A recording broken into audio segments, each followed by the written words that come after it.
అస్సలాము అలైకుం. మొన్న ఒక వీడియో పెట్టానన్న, ఇప్పటికి 3 రోజులైంది వీడియో పెట్టి. దానికి ఎవ్వరు స్పందించలే. ఈ పెద్దోళ్ళు ఉన్నారే ఏమనుకుంటున్నారు ఇట్లా అంటే, వీళ్ళు ఏదో మీడియాలో చెప్పుకొని 4 మాటలు చెప్పుకొని మళ్ళీ వీళ్ళ గమ్మున అయిపోతారులే అనుకుంటున్నారు. మేము ఆ రకం కాదు. మొదటిగా గుర్తుపెట్టుకోండి, ఆ రకం మేము కాదు. మీకు ఇంకో 3 రోజులు 4 రోజులు గడువు ఇస్తున్నాము. మీరు అంతలోపల దాని డిటైలన్నీ మొత్తం ఇవ్వాలి. మద్రసాకు సంబంధించింది 60 రూములు ఉన్నాయి. 60 రూములకు బాడీకి ఎంత వస్తున్నాయి అనేది డీటెయిల్ ఖచ్చితంగా ఇవ్వాలి. ఆలంహాలి దర్గా సంబంధించేది 70 రూములు ఉన్నాయి. ఆ 70 రూములకు గాను మీరు ఒబ్బోడికి కడతా ఉండేది ఎంత రేట్లా అంటే 12,000 రూపాయలు కడుతున్నారు నెలకి. 70 రూములకి ఆవరేజ్ మీద 10,000 రూపాయలు వేసుకున్నాడా నెలకి 7 లక్షల రూపాయలు అవుతుంది. సంవత్సరానికి 80 లక్షల నుంచి 90 లక్షల రూపాయలు అవుతుంది. ఆ డబ్బులు మీరు ఏం చేస్తున్నారు అనేది ఖచ్చితంగా గదిరి ప్రజలకు మీరు తెలియచేసే బాధ్యత మీకు ఉంది. ఇంకో మాట, మీకు ఒబ్బోర్ ప్రాపర్టీ, ఆలంహాలికి సంబంధించినటువంటి ఒబ్బోర్ ప్రాపర్టీ, ఇది గెజిట్. ఇది ఒబ్బోర్ నుంచి వచ్చిన official gazette, commission report with gazette. ఇందులో 35 ఎకరాలు కొండనాయని పాలెం దగ్గర ఇప్పుడు బైపాస్ పోయింది, దానికి అనుకొని ఉండాలి. 35 ఎకరాల్లో కూడా 15వ నెంబర్ సర్వే నెంబర్ 15 ఒకటో లెటర్లో 5 ఎకరాల 1 ఎకరా 2 సెంట్లు, రెండో సర్వే నెంబర్ ఒకటో లెటర్లో 8 ఎకరాల 7 సెంట్లు, 5వ నెంబర్ రెండో లెటర్లో 25 ఎకరాల 7 సెంట్లు, 4వ నెంబర్ రెండో లెటర్లో 2 ఎకరాల 13 సెంట్లు, టోటల్ 35 ఎకరాలు ఉంది. అవునన్నా, ఇక్కడ లాభాలు వస్తున్నాయి, దాని గురించి మాత్రమే మీరు ఆలోచిస్తున్నారు. కానీ ఆ 35 ఎకరాలు ఎవరో పేదోళ్ళకి, ముస్లింలకి ఎవరికైనా లీజుకు ఇవ్వండి, అది ఆక్రమణ కాకుండా ఉంటుంది.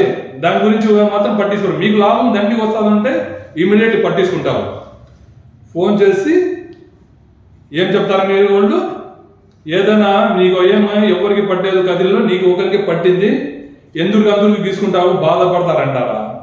అయ్యా, నేను ఒకటే చెప్తున్నా, వినండి. భయం అంటే ఓటికి 10 సార్లు చెప్తున్నా. భయం అంటే నాకు తెలియదు. భయం అనేది కూడా నాకు ఎప్పుడు చూడలే. ఇంకో మాట చెప్తున్నా, కొత్త చెరువులో మైనార్టీ సంక్షేమ శాఖ మంత్రి గారికి ఫారూక్ గారికి కూడా నా ధన్యవాదాలు తెలుపుకుంటున్నాను. అట్లే సింధూర మేడం, పల్లె రఘునాథ్ రెడ్డి గారి కోడలు, ఆ అమ్మాయికి కూడా నా ధన్యవాదాలు తెలుపుకుంటున్నాను. ఎందుకంటారా, కొచ్చూరులో నెలకి అక్కడ కూడా దగ్గర 8 లక్షల నుంచి 9 లక్షల రూపాయలు బాడీ వస్తూ ఉంటే, సంవత్సరానికి 80 లక్షలు 85 లక్షలు వస్తూ ఉంటే, అతను 1 రూపాయి ఖర్చు పెట్టకుండా కదిరి ఆలంహాలి మసీద్ ఎట్లా జరుగుతుంటే సేమ్ అట్టే జరుగుతూ ఉండే.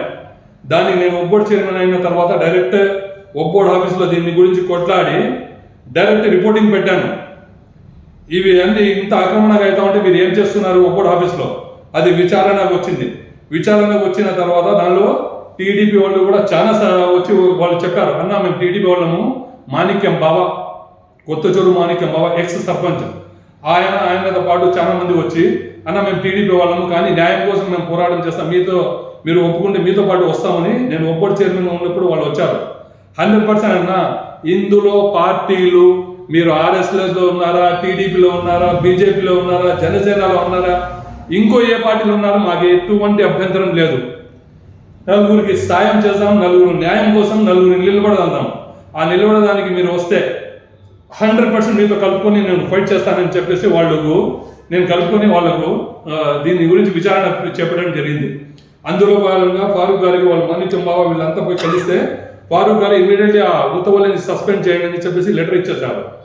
మళ్ళా సింధూర మేడం కూడా విజయవాడకే వచ్చి డైరెక్ట్ ఒబ్బోడు ఆఫీస్లోకి వచ్చి, ఇక్కడ కుంభకోణం జరుగుతూ ఉంటుంది, వీళ్ళని ఇమీడియట్లీ ముతవల్లిని సస్పెండ్ చేయాలని మేడం గారు కూడా లెటర్ ఇవ్వడం జరిగింది. వాళ్ళకి మరీ నా ధన్యవాదాలు తెలుపుకుంటున్నాను. అయ్యా ముతవల్లి అతావుర్ రెహమాన్ గారు, మీరు హైకోర్టు నుంచి నోటీస్ నాకు పంపారు, దానికి బదులు హైకోర్టులో నేను ఇస్తాను. కేసు పెట్టడానికి కోసం వచ్చి మీరు స్టేషన్లో పోయి నువ్వు నా మీద కేసు పెట్టాలంటారు. మీ తాటాగా చెప్పులు గీడ భయపడేవాడు లేడు. కేసు మీరు పెట్టినా కూడా నిజము, ఎస్ఐ గారికి చెప్తున్నాము, నిజాలు ఏమన్నా ఉంటే ఖచ్చితంగా మీరు కేసులు పెట్టుకోండి. ఆపద్ద కేసులు పెడితే నేను న్యాయ పోరాటం చేయడానికి ఎంతవరకు కూడా పోతాను, ఎంతవరకు కూడా పోరాడి మీ మీద కూడా న్యాయపరమైన చర్యలు ఖచ్చితంగా నేను తీసుకుంటాను.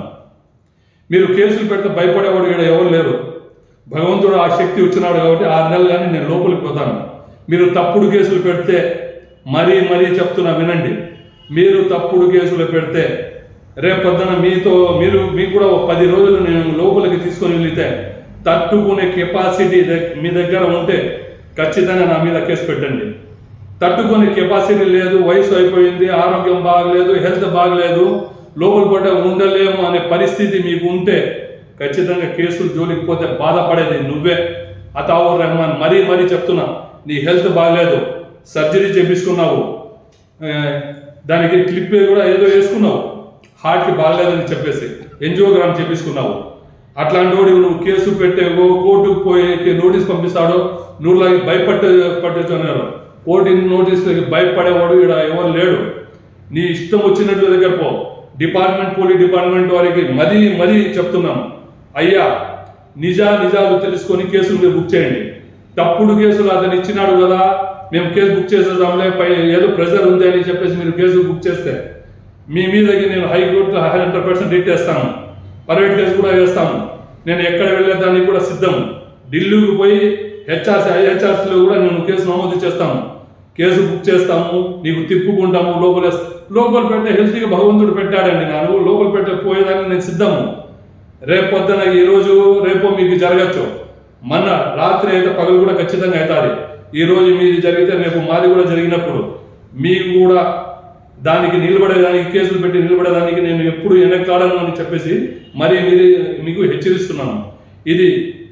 అది కొచ్చూరుది కమిటీ మాత్రం 100% క్యాన్సల్ అవుతా ఉంది. ఆ కమిటీ వాళ్ళు డెవలప్మెంట్ చేస్తారని ధన్యవాదాలు మరీ తెలుపుకున్నాం. మీ ధన్యవాదాలు అవసరం లేదు. మీరు నలుగురికి మంచి చేస్తే ఆ పుణ్యకారంలో నాకు కూడా భగవంతుడు పుణ్యం ఇస్తారని భావిస్తున్నాం. ఇంకా కదిరి విషయానికి, అయ్యా పెద్దలారా, మీకు 3 రోజులు మీకు నోటీస్ ఇచ్చాము. మీ దగ్గరికి పోయి ఈరోజే నేను Basha Khan minority district cell president ఇద్దరం పోయి మద్రసాలో ఇచ్చి సీల్ కూడా వేయించుకొని వచ్చాము. 3 రోజుల్లో మీకు వివరణ ఖచ్చితంగా ఇవ్వాలా. మీరు న్యాయపరంగా ఉంటే మాకేం అవసరం లేదు. మీరు న్యాయపరంగా లేకపోతే ఖచ్చితంగా న్యాయస్థానాన్ని మేము ఆశ్రయిస్తామని చెప్పేసి మీకు హితవు పలుకుతున్నాము. ధన్యవాదాలు.